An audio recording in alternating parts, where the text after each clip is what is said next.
আমি শুরুতেই জ্বালানি আসার মাত্রার কামনা করছি, আল্লাহ যেন তাকে বেশ নসিব করে। বন্ধুরা, বাংলাদেশ ভারতকে বন্ধু রাষ্ট্র হিসাবে মনে করে। আমরা তাদের বিরুদ্ধে এমন কোনো পদক্ষেপ এই পর্যন্ত নেই নাই যেটা বন্ধু রাষ্ট্রের প্রতি কোনো দেশ নিয়েছে, কিন্তু ভারত বাংলাদেশকে বন্ধু রাষ্ট্র মনে করে। আজ 53 বছরের ঘটনাগুলি যদি আমি সামনে আনি তাহলে মনে হবে ভারত এ যাবৎ কালের যখনই যে পদক্ষেপ নিয়েছে তার কোনো বন্ধু রাষ্ট্রের সঙ্গে কোনো বন্ধুত্বপূর্ণ দেশ নিতে পারে না। অথচ ভারত দাবি করে তারা বাংলাদেশকে বন্ধু রাষ্ট্রের সঙ্গে মনে করে। স্বাধীনতার পর আমাদের দেশের সম্পদ ভারতের সেনাবাহিনী সহ তাদের সেই সময় যে জনগণ, ভারতের জনগণ লুটপাটকারীরা আমাদের দেশে ঢুকেছিল 71 ডিসেম্বর পরে যা কোনো ভাষায় বর্ণনা করা যাবে। দেশের অস্ত্র শস্ত্র ফেলে যাওয়া, পাকিস্তানের অস্ত্র শস্ত্র সব নিয়ে গেল, দেশের সম্পদ নানানভাবে তারা লুটপাট করে। এর পরবর্তীতে দক্ষিণ পূর্ব এশিয়ার অন্যতম নেতা শহীদ জিয়া রহমান বাংলাদেশ, ভারত, পাকিস্তান, নেপাল, ভুটান সহ আফগানিস্তানের বন্ধুত্বপূর্ণ সম্পর্কের কারণে একটি অসাধারণ চিন্তা করেছিলেন, সিদ্ধান্ত নিয়েছিলেন সার্ক, দক্ষিণ পূর্ব এশিয়ার উন্নয়নের জন্য, এবং পরবর্তী সার্ক গঠনও করা হয়েছিল এবং সার্কের প্রয়োজনীয়তাও আমরা দেখেছিলাম। কিন্তু ভারত এক সময় তার অসহযোগিতাপূর্ণ কারণে সার্ক এখন বলা যায় বিলুপ্ত হয়ে গেছে, কোনো কার্যক্রম। ভারতের বিগ ব্রাদার ছিল, বড় ভাই ছিল, মোড়ল ছিল, কৃষ্ণবাসীর কারণে সার্কের মৃত্যু ঘটেছে। বন্ধুরা,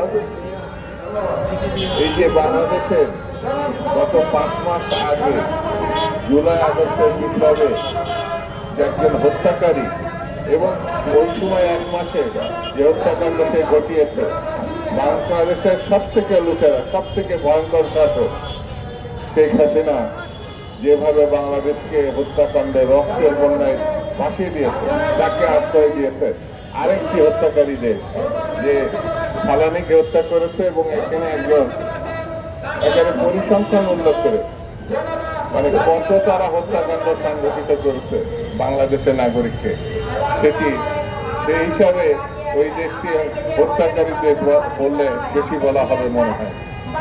তারা আরেক হত্যাকারীকে জায়গা দিয়েছে, লুটেরাকে জায়গা দিয়েছে, গণতন্ত্র বিনাশীকে জায়গা দিয়েছে, যিনি বাংলাদেশের সকল প্রতিষ্ঠানকে ধ্বংস করেছে, শেখ হাসিনা মুজিবের কন্যা, তাকে জায়গা দিয়েছে।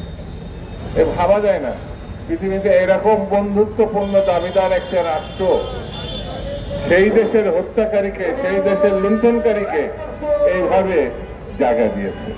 আবার তারা আমাদের দেশের সেনাবাহিনীর উপরে দোষটা হচ্ছে নাকি সেনাবাহিনী তাকে পৌঁছে দিয়েছে। একটি ভয়ঙ্কর অভিযোগ। এই দেশটি আপনারা দেখবেন সারা বিশ্বে আমরা কিন্তু ভারতের মতো কাঁটাতার দিই না,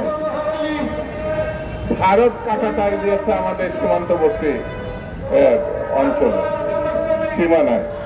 সেই জন্য আমি বেশি বক্তৃতা আজকে করবো না, শুধু এতটুকু কথা বলি, বাঙালি বীরের জাতি যদি একবার ঘুরে দাঁড়ায়, যদি একবার সংগঠিত ভাবে ভারতের এই অন্যায় অবিচারের প্রতি তারা ঘুরে দাঁড়ায়, ভারত কিন্তু রেহাই পাবে, এটা আমি মনে করি, এটা মনে করি না।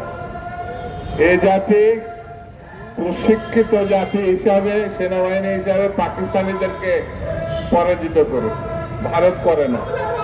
7 দিন 10 দিনে যুদ্ধ করে ভারত আমাদের স্বাধীন করছে, এটা তারা দাবি করে, আমি মনে করি না। তাদের 10-15,000 সেনাবাহিনী এখানে সদস্য মারা গেছে বলে তারা দাবি করে। আমি তাদের প্রতি শ্রদ্ধা জানাচ্ছি, যারা আমাদের স্বাধীনতার যুদ্ধে সহযোগিতা করতে গিয়ে শহীদ হয়েছে, নিহত হয়েছে। কিন্তু তার অর্থ এই নয় 14-15,000 মানুষ স্বাধীনতা আমাদের দিয়ে গেছে। 30 লক্ষ শহীদের বিনিময়ে বাংলাদেশ স্বাধীন হয়েছে। এটা আমাদের দেশের নাগরিক, আমাদের দেশের সংগ্রাম, আমাদের দেশের মুক্তিযুদ্ধ। সেই জন্য বন্ধুরা, ভারতের দাবি অসার দাবি, ভারতের দাবি বন্ধুত্বপূর্ণ রাষ্ট্রের কোনো দাবি না। কি ভয়ঙ্কর দেখেন, ফালানি একটা কিশোরী, তাকে মেরে 5 দিন কাঁটাতারে ঝুলিয়ে রাখছিল। সেই পরিবার দাবি করেছে বিচারের, অথচ ভারত বিচারের নামে যে তামাশা করেছে, শেখ হাসিনার বিচারের সঙ্গে একটা সাদৃশ্য আছে। শেখ হাসিনা ক্ষমতায় থাকার সময় যে তামাশা করেছে বিচারের নামে, ফাঁসি দেওয়ার নামে, ভারতও সেই তামাশাকে একটা খুনিকে তারা যৌক্তিক খুন বলে তাকে মাফ করে দিয়েছে ভারতীয় সেনাবাহিনীর সদস্য। বন্ধুরা, আমি বেশি কথা বলি না, শুধু এতটুকু বলি, ভারতের এই অসহযোগিতা বাংলাদেশকে তারা যদি মনে করে পঙ্গু করবে, এটা তাদের জন্য ভুল ধারণা।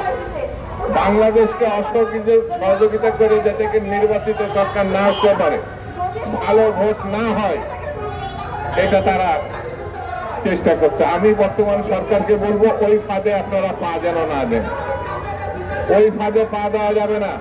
ভারত যা চাচ্ছে, অর্থাৎ এখানে যাতে নির্বাচিত সরকার শক্তভাবে একটা ভূমিকা যাতে আসে, সেই ভূমিকা রোধ করার চেষ্টা করছে ভারত, যেটা হাসিনা ওই ফাঁদে পা দিয়েছিল বলে নির্বাচনের বাইরে চলে গেছিল।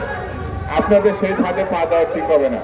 অনতি বিলম্বে, যেটা আপনি বলেছেন ডক্টর মোহাম্মদ ইউনূস সাহেব, এই বছরের শেষে এবং আগামী বছরের প্রথমে আপনি নির্বাচনের যে প্রত্যাশা করেছেন, আমরা তার প্রতি সমর্থন জানাই।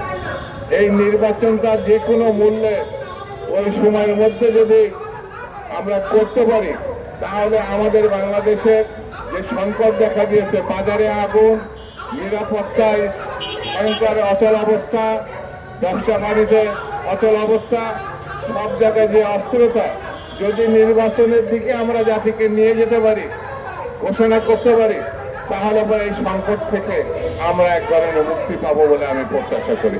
সেই জন্যে সরকারের উচিত হচ্ছে অবিলম্বে নির্বাচন সংক্রান্ত ব্যাপারে আরো বেশি পদক্ষেপ এবং দ্রুততার সঙ্গে পদক্ষেপ নিতে হবে। এই দাবি জানিয়ে সকলকে ধন্যবাদ জানিয়ে আমি আমার বক্তব্য শেষ করছি। খোদা হাফেজ।